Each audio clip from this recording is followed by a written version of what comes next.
Africa.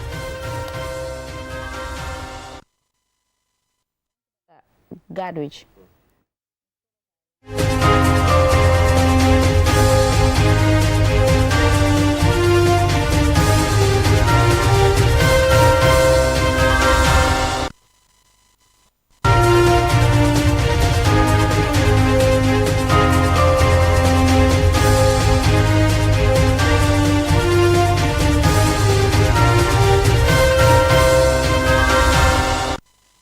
This is the QTV Nightly News, which is also on Q Radio 103.3 FM, and I am Loli M. Kamara. Thank you for joining us. Here are the headlines. At a joint Meet the People tour meeting in Opasalum, residents of Darumbayeng and Joben urged President Adama Barrow to improve road networks and extend electricity supply to underserved villages. President Adama Barrow has reaffirmed his administration's commitment to achieving universal access to clean and safe drinking water nationwide during a tour of newly completed boreholes built under a government-World Bank partnership. UNICEF on Monday celebrated its 60th anniversary in the Gambia with a high-level ceremony attended by Vice President Mohamed B.S. Jallow, senior government officials and development partners. In international news, Guinea's capital hosted one of Africa's most prominent digital forums as the 7th Transform Africa Summit 2025 officially opened on Wednesday, November 12 in Conakry. In sports news, Wonder Years Center of Excellence Gambia, a non-governmental organization, organized an inter-school cycling competition on Saturday at Jamisa Opa and Senior Secondary School in Brikama, West Coast region. Those were the headlines. Now the news in detail.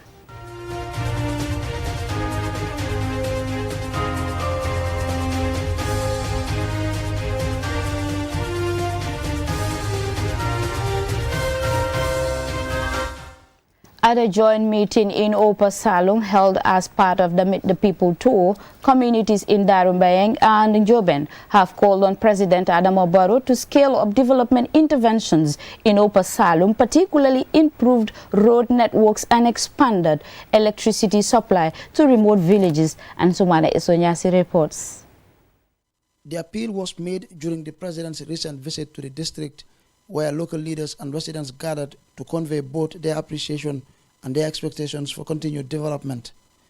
The embassy chief of Opasalum, Honorable Seni Jawara, the National Assembly member for the constituency, Lady Councillor Maijalo, and women's representative Pico Sise all commended President Barrow for the numerous development projects already implemented in the area. They noted that initiatives undertaken in recent years have significantly improved social and economic conditions. However, they emphasized that road infrastructure and electricity access remain critical gaps that continue to affect daily life. Community members highlighted that improved roads would enhance connectivity between villages, facilitate the transport of goods, and strengthen social cohesion, while expanded electricity access would support education, small businesses, healthcare services, and broader livelihood opportunities. We are pleased to host you and your delegation in our district. Your presence demonstrates your commitment to all Gambians, and we look forward to a strengthened working relationship with your government. We acknowledge the significant progress your administration is making in the energy sector, and we remain hopeful that all our villages will soon have access to electricity.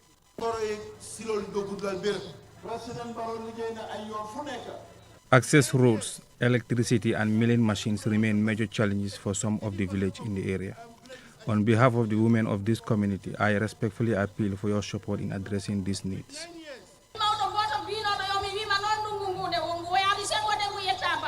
We are fully supportive of your development agenda. However, as previous speakers have highlighted, we continue to lack adequate road infrastructure and electricity in certain areas, which makes daily life difficult. Nevertheless, I remain hopeful that your government will intervene to address these challenges.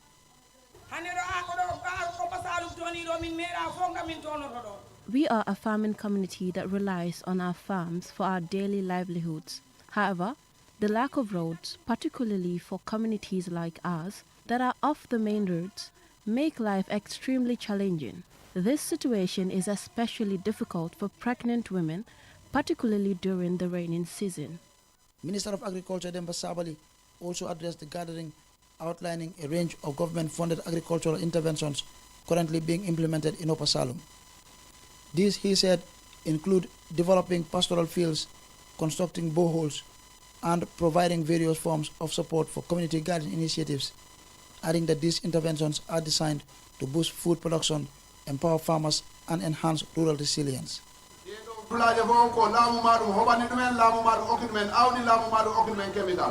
We are currently implementing several agricultural projects in this community, all aimed at improving the livelihoods of local farmers.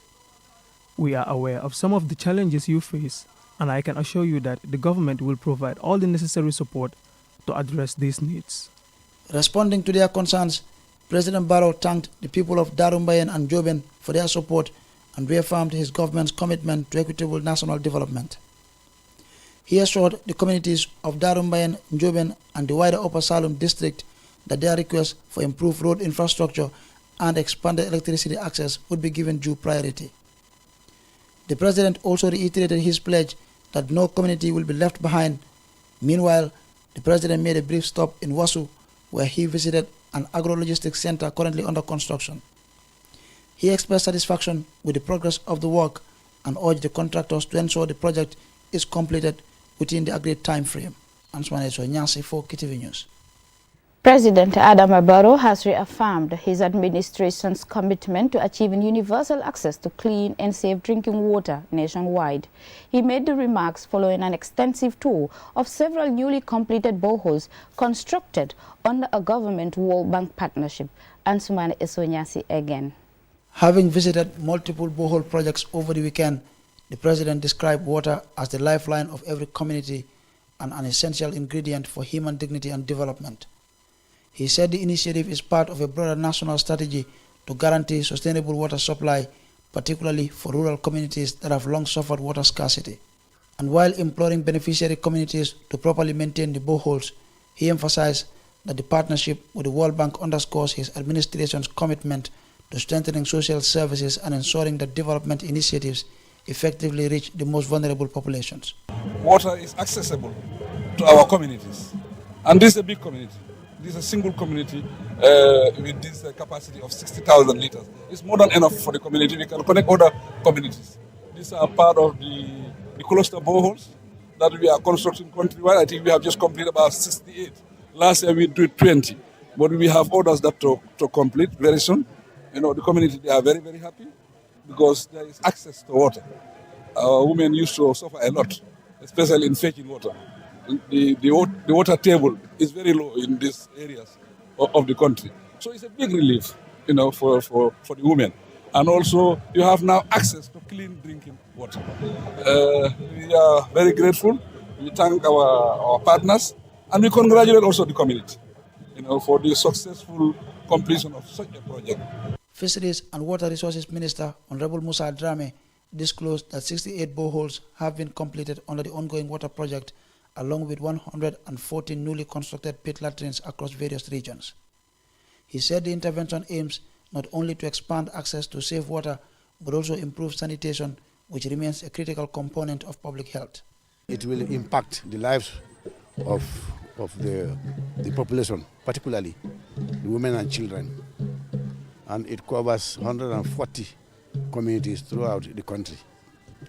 And before this one, we also had one from JICA, that's 20 systems, which covers 62 communities throughout the country.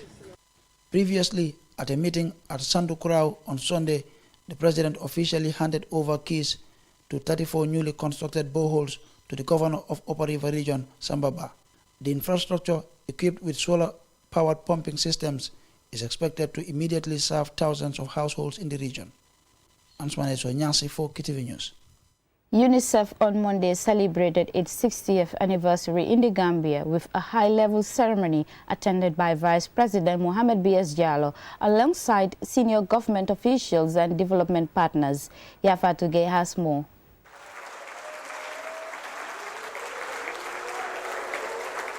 The celebration, held under the theme 60 Years of Shared Commitment, 60 Years of Progress for the Gambia's Children, highlighted major achievements made through UNICEF's 6-decade partnership with the Gambia.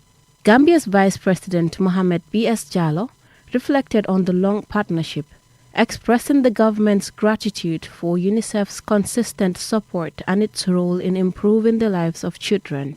Looking back over these 60 years, the partnership's success stories are woven in the very fabric of our public service achievements, particularly in areas of health, education, justice, and child protection. We thank UNICEF for this critical support. The Gambia has made significant strides in immunization and primary health care through vaccine procurement, cold chain logistics, community mobilization, and health system strengthening. Honorable Babukar Sow, the Speaker of the Children's National Assembly, thanked UNICEF for championing children's voices and shared the hopes and aspirations of Gambian children for a brighter future. But as we celebrate this milestone today, we call on government leaders, development partners, and civil society to prioritize children, not just in words, but in action. Invest in our education, protect us from violence, and ensure that every child. We dream of a Gambia where every child is safe from abuse, exploitation, and violence. Fatou Kinte, the Minister of Gender, Children and Social Welfare, outlined the progress achieved through UNICEF's support and reaffirmed her ministry's commitment to strengthening collaboration with the organization to advance children's rights. UNICEF country representative Nafisa bin Shafiq delivered the vote of thanks, expressing gratitude to all development partners for their continued support. A special memento was presented to the Vice President in recognition for the long-standing cooperation between UNICEF and the government of the Gambia. Would like to take a moment also to acknowledge the contribution of everyone in this room today who could make it, and also there are many people who could not make it. For last 60 years, this journey was not possible without the support of every single one of you. Ms. Ramundur, Deputy Regional Director for UNICEF West and Central Africa, and Carl Frederick Paul, UN Resident Coordinator for the Gambia, commended the government for its strong partnership in protecting the rights and well-being of every child. Carl Frederick Paul emphasized the urgent need to accelerate progress towards the UN Sustainable Development Goals to improve the lives of children across the Gambia. The 60th anniversary celebration underscored UNICEF's enduring partnership with the Gambia, highlighting collective achievements, renewed commitments, and a shared vision to safeguard children's rights and advance their well-being nationwide. Reporting for QTV News, this is Yapatu Gay. We'll now go for a commercial break. When we return, we have more national, international, and sports news stories. Do stay tuned.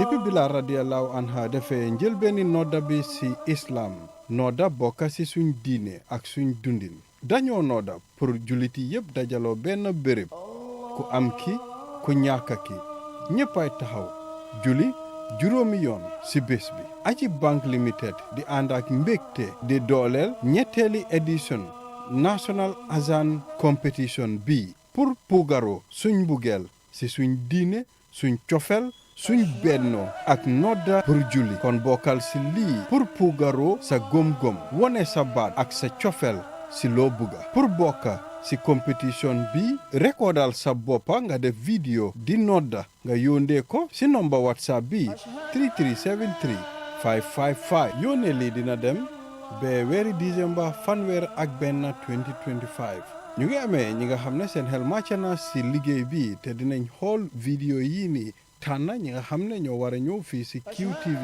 pour def loolu di final bi te képp ko xam ne gañe nga dinañ la jox ay prize lu demee ni ci ay certificate xaalis ak yu bëri 2026 National Azan Competition bi ñi ko dooleel mooy Aji Bank Limited your investment partner.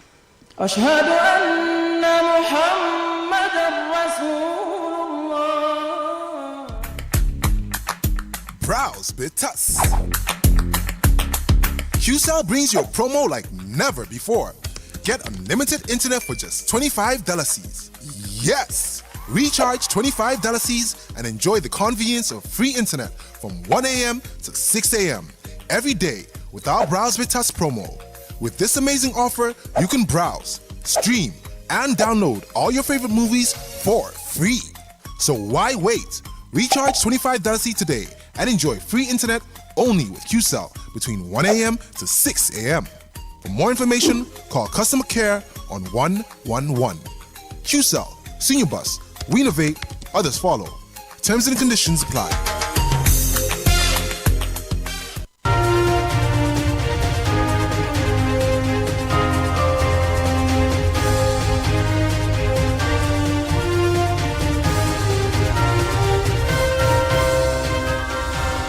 Welcome back, and this is QTV News.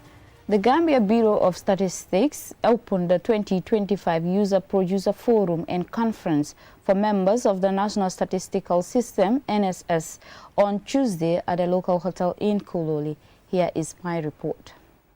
The two-day meeting, coinciding with the commemoration of African Statistics Day 2025, brought together key partners and users to discuss issues relating to data production and use, and to reflect on the state of national statistics, the role of innovation in strengthening evidence-based development, as well as the challenges facing the national statistical system.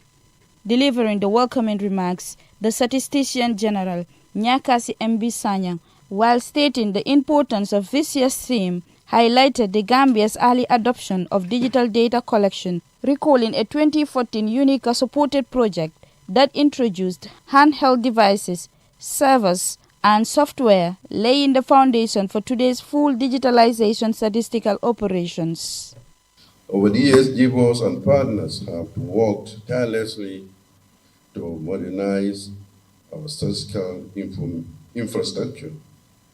We have implemented major national undertakings using innovative systems, such as the 2024 Population and Housing Census, the 2024 Economic Census, the 2025 Gambia Labor Force Survey, and the 2025 SDG Monitoring Survey, all contributing to a stronger evidence base for policy and planning.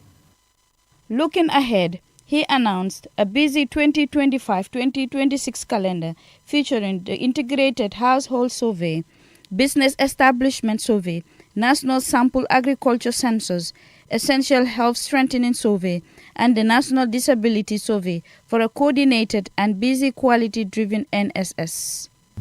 These activities feed into our ongoing national strategy for development of statistics 3, which serves as our collective roadmap for a coordinated and quality-driven national statistical system. The chairman of the National Statistics Council, Sering Falunjai, delivered the official opening address. Today we celebrate not only the progress we've made in enhancing availability of statistical data in real time, but also the partnerships we have built over the years to make such progress possible. The Statistics Council, which I serve as the chair, is the governing body for the National Statistical System, with a mandate to provide strategic direction, policy guidance, and oversight to ensure that official statistics in the Gambia is produced in accordance with internationally accepted standards and ethical principles.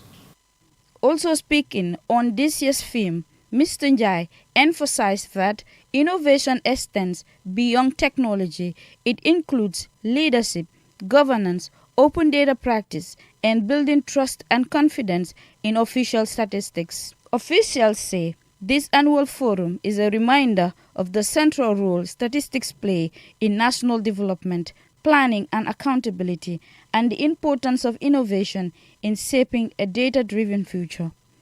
For QTV News, Lolly M. Kamara. In international news,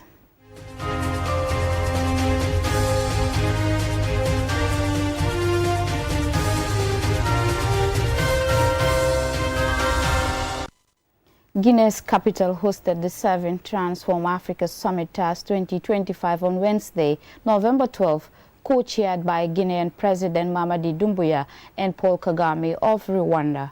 The event drew ministers, including the Gambia's Digital Economy Minister, investors, tech leaders, and entrepreneurs from across Africa and beyond. Jacqueline Colley tells us more.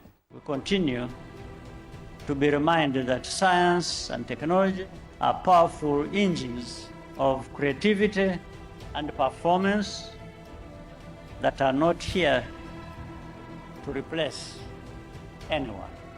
The address set the tone for this year's summit, with a strong emphasis on digital sovereignty and the transformative power of AI across the continent. With the determination and commitment displayed, the 2025 Transformation Africa Summit is likely to be seen as a defining moment in Africa's technological journey. Here is Salima Monoma Ba, Sierra Leone's Minister of Communication, Technology and Innovation, who spoke about leveraging bulk content and connectivity bulk. So excited to talk about connectivity bulk, but I think we're also excited to talk about the bulk content as well, because the devices and connectivity without the content, access to content as well, we don't want that left behind. So we're really excited to work with Smart Africa and all the different partners to see how we can leverage on this. Various panels brought together diverse voices from across the continent to re-examine governance models rooted in shared values, local priorities, and collective responsibility, addressing themes such as trust, accountability, equity, and cooperation. Speakers highlighted the need for stronger South-to-South collaboration to build data frameworks that truly serve the interests of African businesses. Leaders affirmed that AI is far more than a technological trend. It's the foundation of Africa's next stage of connectivity and development. With the potential to close infrastructure gaps, expand access to essential services, and link millions across borders, AI presents a unique opportunity for the continent to leapfrog long-standing limitations. The message from Conakry is clear. Africa cannot remain a passive consumer. It must shape, own, and lead its AI future, because the choices made today will define the continent's position in the global digital landscape for decades to come. Reporting for QTV News, I am Jacqueline Colley. Now in sports news.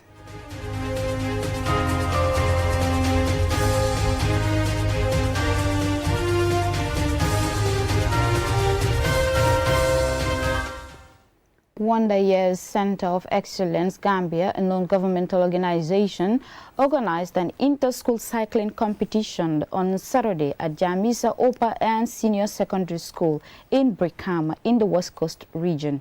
Babukar Sise attended the event and filed this report. This event, organized in collaboration with Recycle UK, Safe Life Gambia, Gambia Cycling Association and Tode Banjul, brought together 32 male and female contestants from 14 schools across the West Coast region. Starting from the main gate of Jamisa Opa and Senior Secondary School, the young cyclists rode approximately 30 kilometers through Jalambang, Jambanjeli, Sanyang, Gunjur, Sifo, Kiti, and back to Jamisa. After a fiercely competitive race, the female category saw Teresa Jata of Gunjur Senior Secondary School take the top spot, receiving $5,000. She was followed by Ajiyama Bite from Jamisa Senior Secondary School in second place, who took home $4,500, while Adama Fati of Wise Basic Cycle School, Gunjur, claimed third and received $4,000. When asked about their performance, the young cyclists shared their thoughts. I used to go to Kanlaji, from Gunjur to Kanlaji with bicycle. After I spend there 4 days, I come back with my bicycle. Thank God today I make it. I'm happy because I took second by representing our school, which is Jamisa Senior Secondary School. So I thank Allah the Almighty for giving me this position. I'm so excited. I didn't think I would make it to the third place. In the male category, Mohammed H.L. Juf of Jamisa Senior Secondary School emerged victorious, taking home $4,000. He was closely followed by Alibaba Lee from Mansakoli Bojang Opa in second place, who received $3,500, while Karalan Kijera of Wise Basic Cycle School, Gunjur, claimed third and was awarded $3,000. All of them spoke to us afterwards. I'm proud of it, yeah. And my father too, when my father also see this also, he'll be happy about it. Yeah. I wanted to take first, but actually I have second. It's not bad, but my main thing, the main thing that I like is first. I'm thinking about first now, but these guys, they are too strong now. Organizers, collaborators, and guest speakers, including Georgiana Brown, Fundraising and Marketing Officer for Recycle UK, Lamin Kijera, Director of Wise Gambia, Daudaba, Chairman of Safe Life Gambia, all gave us their take on how things had gone. We have been partners for WISE for over 10 years now, and it's a great partnership. It's fantastic to see all of our bikes at an event like this, making a difference and being able to support everybody. Your determination, your teamwork have paid off. You all have crossed the finishing line. Cycling is a sport, it's a profession, it's healthy, and above all, we are contributing to reducing the carbon emission. Other speakers included Cherna Diouf, Secretary General of the Gambia Cycling Association, Ibrahima Jeju of the Justice and Development Association in Bignona, Senegal, and Souley Kano, CEO of Tour de Gambia. The vote of thanks was delivered by Dudu Jabang, a student from Sanyang Senior and Upper Basic School. Certificates and medals were presented to all participants, acknowledging their effort and dedication throughout the race, thereby contributing to its success. Babukar Sise, QTV News. That's all we have for you in this news bulletin. Join us again at 10 p.m. for another bulletin. Thanks for watching.